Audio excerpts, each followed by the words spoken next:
Apresentação aqui do grupo L. Sou o Vinícius, faço engenharia aeroespacial e estou no 5º semestre. Bom, faço parte do mesmo grupo que o Vinícius se referiu.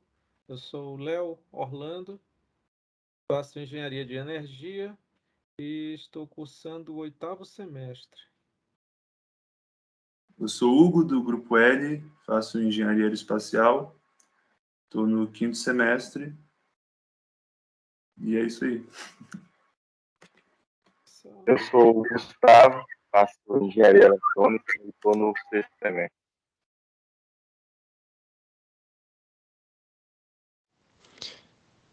Eu sou o Gustavo e vou começar apresentando um breve resumo sobre os experimentos.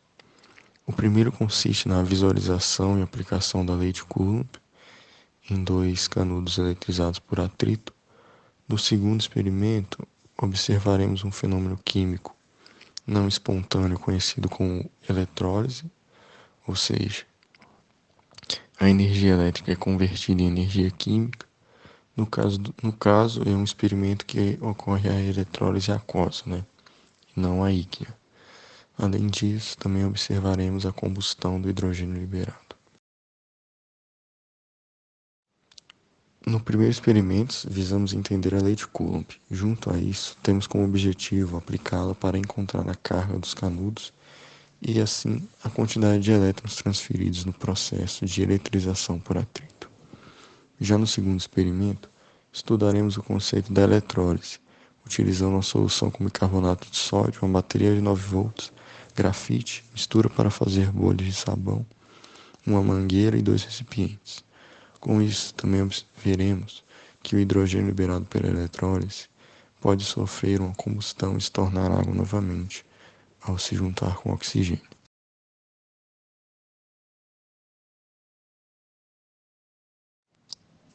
O primeiro experimento consiste em eletrizar 2 canudos de mesmo material. Portanto, terão uma carga de mesmo sinal e irão se repelir. De modo que, aplicando a lei de Coulomb, a qual diz que o módulo da força elétrica é igual à constante de Coulomb vezes o módulo de uma carga vezes a outra, sobre a distância entre as cargas, ao quadrado. Como um dos canudos está com uma de suas extremidades fixa, ao ficar em posição horizontal enquanto o outro se aproxima, significa que a força elétrica se igualou à força-peso. Desse modo, observando a distância entre eles e aplicando as equações da força elétrica e da força-peso, podemos obter o valor da carga dos canudos e, com isso, obter o número de elétrons trocados no processo de eletrização por atrito, pois é só aplicar a equação de que a carga é igual a n vezes a carga elementar do elétron, onde n é igual ao número de elétrons.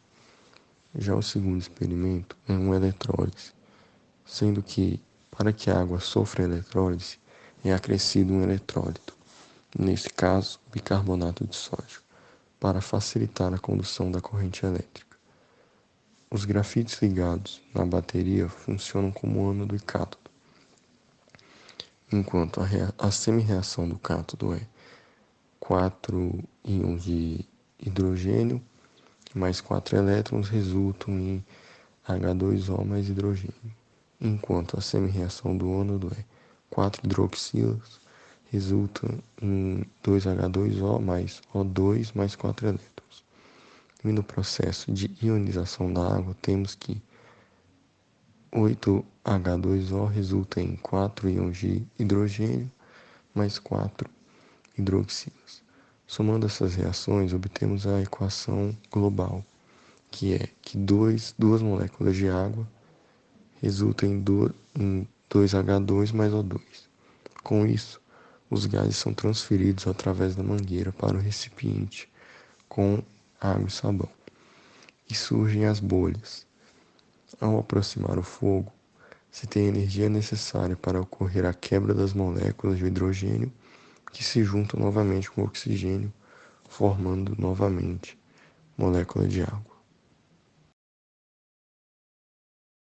Para este experimento, utilizaremos folha de papel, uma garrafa como suporte, 3 canudos e uma escala graduada. Primeiro, atritamos o papel com o canudo. E para testar isso, para ver se o canudo está eletrizado, aproximaremos a mão ao canudo.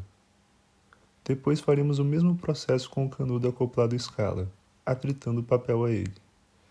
E por fim, aproximando os 2 canudos, vemos que eles se repelem. E quando ambos ficam paralelos entre si, medimos a distância entre eles.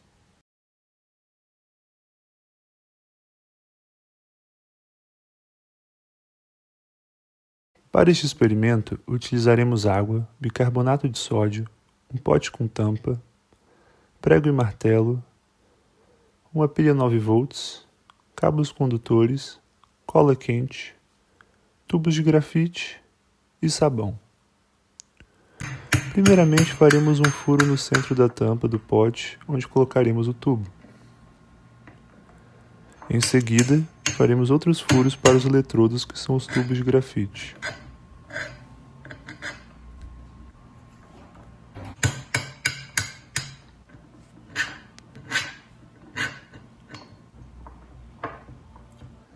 E agora iremos colar esses componentes, colocando superficialmente o tubo, de maneira a não penetrar tanto.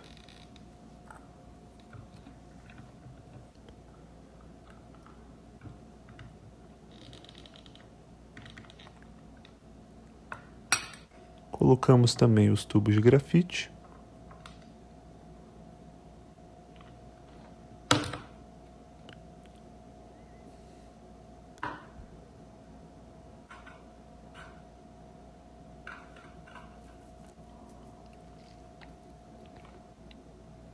Após colados os tubos, adicionaremos água ao pote. Bicarbonato de sódio, então, e misturaremos. E mergulhamos os eletrodos, sem mergulhar o tubo. Conectaremos o tubo a outro copo com água. Depois disso, colocaremos os cabos na pilha 9 volts e conectaremos os polos da pilha com os polos do eletrodo.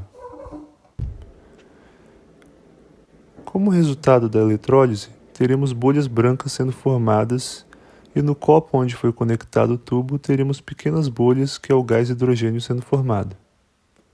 Depois, adicionaremos sabão e, por fim, realizaremos a combustão do hidrogênio.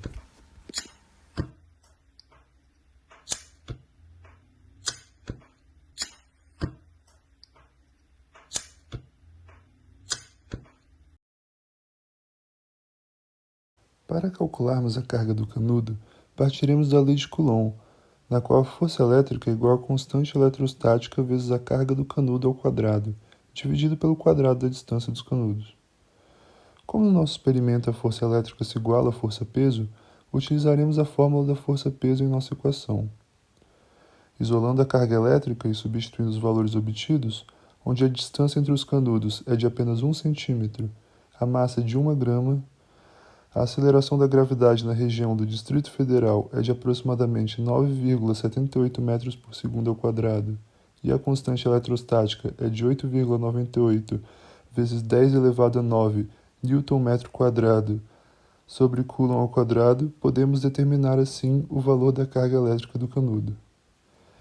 Efetuando os devidos cálculos, temos que esse valor é de 1,042478 vezes 10 elevado a menos 8 Coulomb.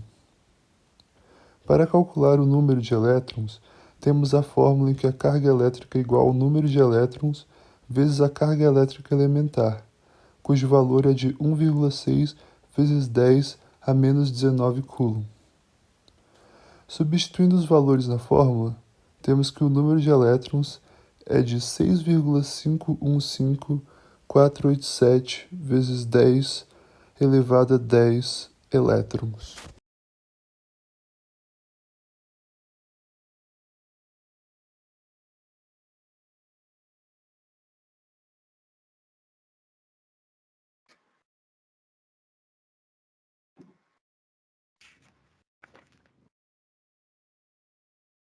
Tá aparecendo?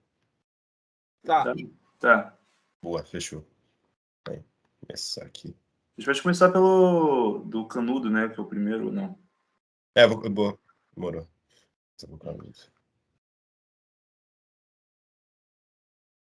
Aí. Só vamos.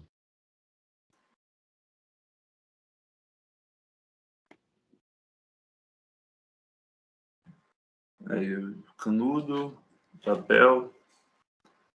Aí você atrita, né? Nossa, eu achei muito louco. Achei muito louco. Pois cede elétrons pro canudo, né? E aí ele fica negativamente carregado. E é isso, aí você coloca um do lado do outro, e aí a força-peso se iguala com a força elétrica e tu calcula, né? Nossa, parece magia isso aí, mano. Mas parece mesmo. O cara vai estar roda. Aí. Mas é isso. E desse aí, quando atrita, é o canudo, né, que fica negativo. Sim. Ele fica negativo. Ah, não. Boto fé. E aí, quando você coloca outro canudo, ele acaba repelindo, né? Você coloca alguma coisa que tenha carga positiva próxima, ele vai ser atraído. Ele é basicamente... a gente já vai começar outro? Não, só. Tava ajeitando aqui. Pode crer. Não, é isso, né? Esse primeiro experimento é uma aplicação direta da lei de Coulomb, né? Que foi o Charles Augustin de Coulomb, que é francês, né? Vou falar com biquinho, de Coulomb. Ele formulou a lei, ele media a intensidade das forças elétricas entre objetos carregados usando uma balança de torção, quando ele descobriu essa relação. Na época, muitos cientistas eles faziam experimentos usando balança de torção. Por exemplo, o Cavendish, que descobriu... ele descobriu a constante gravitacional, né? Ele usou uma balança de torção para medir essa atração gravitacional, né? Na época eles não sabiam qual era esse valor específico. E o Coulomb ele fazia a mesma coisa, só que ele queria saber de propriedades elétricas, no caso. E aí ele usava uma balança que ele mesmo fez, e tinha uma haste que era suspensa por um fio, e em cada uma de suas extremidades tinha uma esfera. Aí ele pegava outra haste com uma esfera também eletrizada, fazia a aproximação entre as duas, e aí por conta da força elétrica que acontecia nesse processo, a haste que estava suspensa por um fio girava, né? Por conta da repulsão. E aí provocava uma torção no fio. E aí ele media esse ângulo de torção e conseguia determinar a força entre as esferas. Daí, depois de obter o resultado, ele foi além e também deu um jeito de calcular a razão entre a força elétrica e a carga elétrica dos corpos. Para fazer isso, ele tirou uma das esferas, colocou em contato com outra esfera do mesmo tamanho, e aí a carga da esfera caía pela metade. Depois ele colocava a esfera de volta na balança e observou que a repulsão elétrica entre os corpos carregados era menor, vai diminuir. Eu entendi. E aí ele conseguiu calcular essa razão com essas medidas experimentais, né, do ângulo de torção. E aí ele também fez com distância e tudo mais, e aí conseguiu provar que a força entre duas cargas pontuais é proporcional ao produto das suas próprias cargas e inversamente proporcional ao quadrado da distância entre elas, né?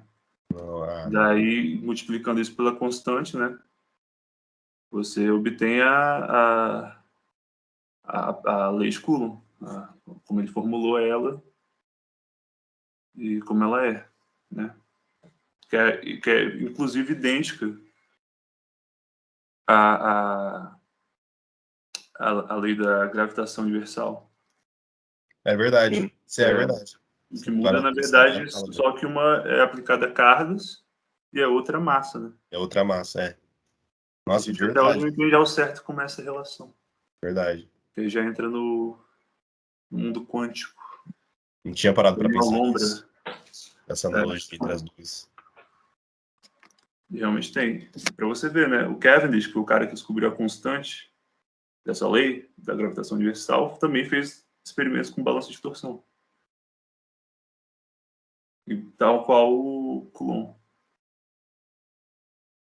Nossa, É isso. Vocês têm alguma coisa para acrescentar ou Não, acho que já é isso pula que para o falou, próximo? porque, na verdade, o experimento se resume exatamente na questão da força elétrica entre os dois corpos, né?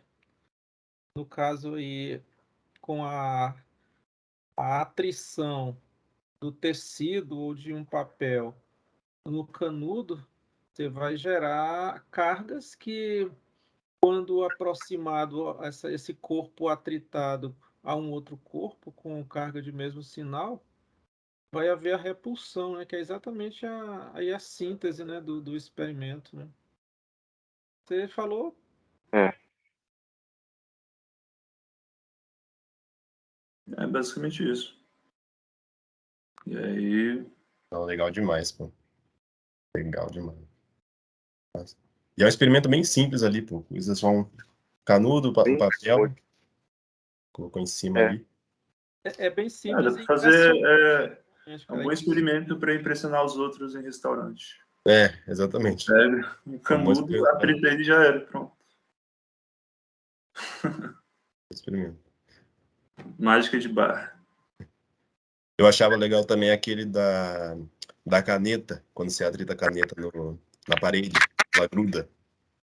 Você faz Como é que rápido. é? sim. Você pega, tipo, uma caneta normal, assim, Bic. Aí quando você, tipo, atrita ela na parede bem rápido, ela gruda quando você solta ela. Tipo, ela não cai. É que eu não vou fazer aqui, senão eu vou estragar a Pode parede. crer. Mas na escola, o professor Caraca. dava esse exemplo, direto, assim, tipo, ia lá, Aham. então, e ela ficava, soltava, assim. O que faziam muito era também pegar uma régua, aí você passa no cabelo assim, Isso. aí pega uns pedacinhos de papel, eles ficam, né, voando assim na régua. Nossa. Não, Assim, esse é da que hora também. grudam na régua, tu coloca ela tipo, longe, assim, eles voam, eles meio que são puxados, né? Literalmente. Não, esse aí é da hora também. Esse eu já vi. Eu já vi, esse é fera. Ah, não, tem vários. Tem 1 milhão de aplicações de eletrização por atrito. Só que ela também não é muito útil. Tem vários outros tipos de eletrização que são melhores. Por contato, né? Por De, de indução também? de indução. Atrito a gente usa mais de meme hoje em dia. De meme. Qual que é o que mais é utilizado? É o de indução? De indução. Só, não. Contato também é bastante utilizado. Cara, bem demais.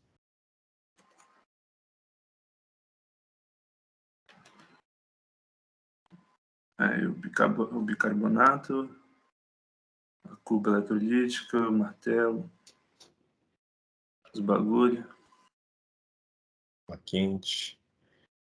grafite. Tive que usar 2 grafites, velho, diferentes. É, grafite, é. Não, porque o primeiro não deu, porque o primeiro era um lápis de grafite. E aí não deu muito certo. Aí, então você vai ver que eu uso 2 grafites. Primeiro eu coloco esse aí depois eu tento com outro.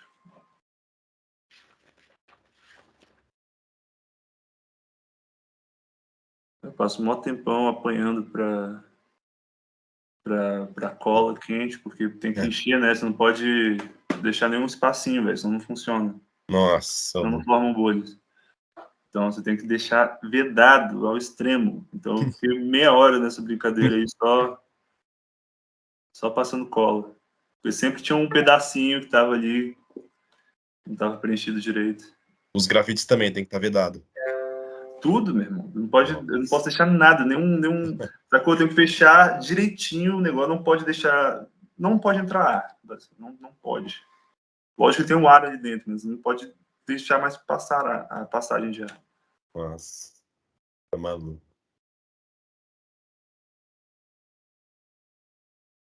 Isso é o Acabou com a máximo maionese da de mãe. possível. Hã? Acabou com a maionese da mãe. Tive que achar esse pote aí de picles, eu acho. Alguém comia era um picles vencido já. Eu falei, mano, sabe aquele que fica lá no fundão, assim, do armário? Sim. O rejeitado. Jogar fora isso aqui. Aí começa a ficar da hora. Sim. Quando forma a bolha, cara, pô, dá vontade de chorar, de tantas vezes que eu tentei. Você vê que era grafite agora, né? Eles eram mais grossos, esses que eu botei. Aí coloquei, vou ter que colocar o som, velho. Quando for pra escutar os barulhinhos da bolha. Não, mas deu pra ouvir sim, pô. Deu pra...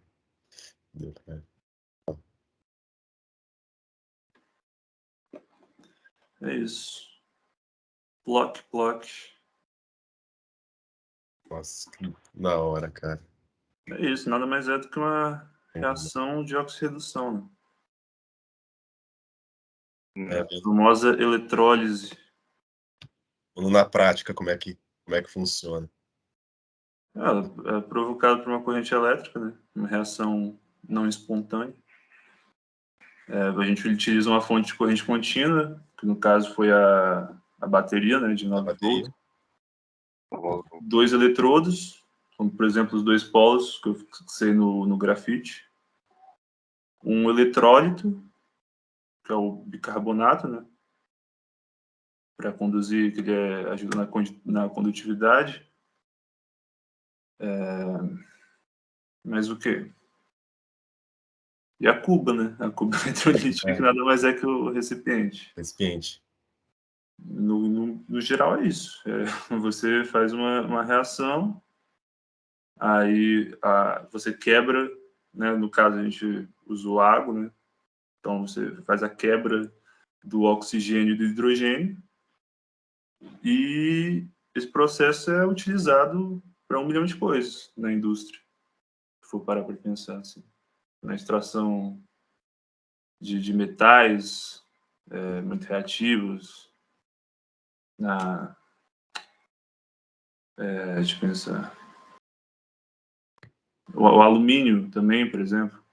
O alumínio que a gente tem, para ele se tornar puro, ele passa pelo processo de eletrólise. O sódio, ele é obtido através da eletrólise ígnea, né? Do cloreto de sódio, que é diferente da aquosa que a gente fez. Na ígnea, a passagem da corrente, ela ocorre em uma substância iônica no estado de fusão, né? E é isso aí. Além do... falei do sódio, né? O sódio é pela eletrólise ígnea, e o cloro, que a gente tem na nossa piscina, né? Para a gente conseguir ele líquido, a gente não tem líquido na natureza, né? A gente consegue também por eletrólise aquosa. Do cloreto de sódio também. O hidrogênio também. Várias coisas. Tem várias aplicações. A bijuteria que tu usa no dia a dia, tipo, a gente faz por eletrólise, que é chamado de galvanoplastia, né? Você recobre objetos com uma fina camada de metal, por exemplo, aniquilação. Você recobre com níquel, cromação, com cromo, e por aí vai. É basicamente isso. É para proteger da oxidação, não é? Sim. É isso. Exatamente.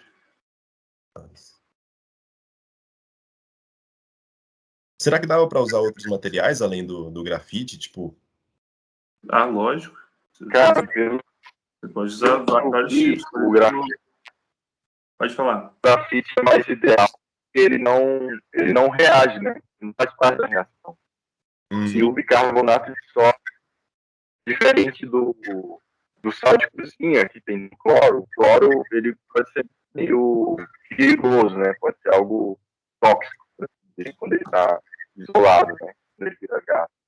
Aí esses materiais são mais ideais, mas a gente pode fazer sim com outras coisas. Não, eu entendi. Nossa. Por exemplo, o cobre metálico, né? A gente usa 2 eletrodos de cobre, né, nos terminais de uma fonte de potencial, de uma solução de sulfato de cobre. E a gente obtém a deposição do cobre metálico no cátodo e uma oxidação do ânodo. Então, assim que você obtém cobre com a pureza de sei lá quantos por cento, acho que quase 100, na verdade. 99, alguma coisa. E a indústria usa muito isso para metais de alta pureza, né? Então, você usa, tipo assim, você pode usar eletrodos de vários tipos, de vários metais para você obtê-los, entendeu? Não entendi. Se fosse feito com cobre, provavelmente ia manchar a água. O grafite, ele não tem esse problema que ele não está reagindo. É só para questão, acho, visual. Sim. E, tipo, não daria problema também se usasse, por exemplo, um deles sendo de cobre e o outro sendo de grafite. Eu não sei. Eu acho que não daria certo. Acho que ia dar um Porque bug, um tem que ser cátodo e outro tem que ser ânodo, né? Talvez ia ser um bug. E aí tem que ocorrer a deposição de um e a oxidação no outro. Não sei como é. Eu acho que não ocorreria. Acho que ia acabar dando um bug. Não sei. É uma boa verdade. É uma boa pergunta. No caso aí, galera, alguém comentou a respeito de haver metais diferentes na participação aí da eletrólise. Não daria certo porque aí, no caso, como o Hugo falou, uma das placas seria ânodo e outro cátodo, que é um para captar os elétrons e outros para liberar, né? Sim. Caso aí com metais diferentes, não daria certo. Não entendi. Eu pensei, né? Não entendi. É exatamente isso.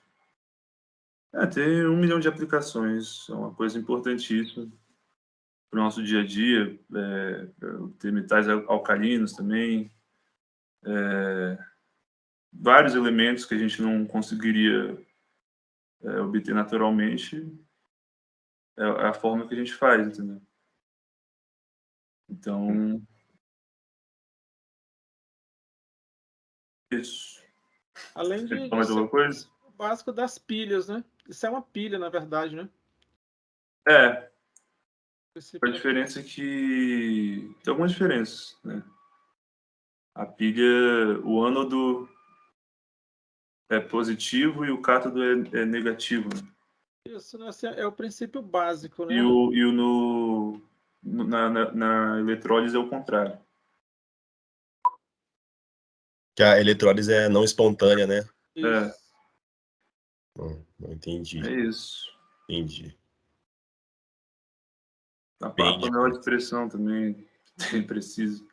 Tem as leis da eletrólise, né? Quem fez foi o Faraday. Tem aquela que ele faz a relação entre a carga elétrica, a corrente e o intervalo de tempo da passagem da corrente, né?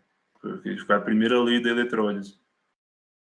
E aquela famosa que a gente aprende, inclusive, em aula de eletricidade, que a corrente é o fluxo de cargas.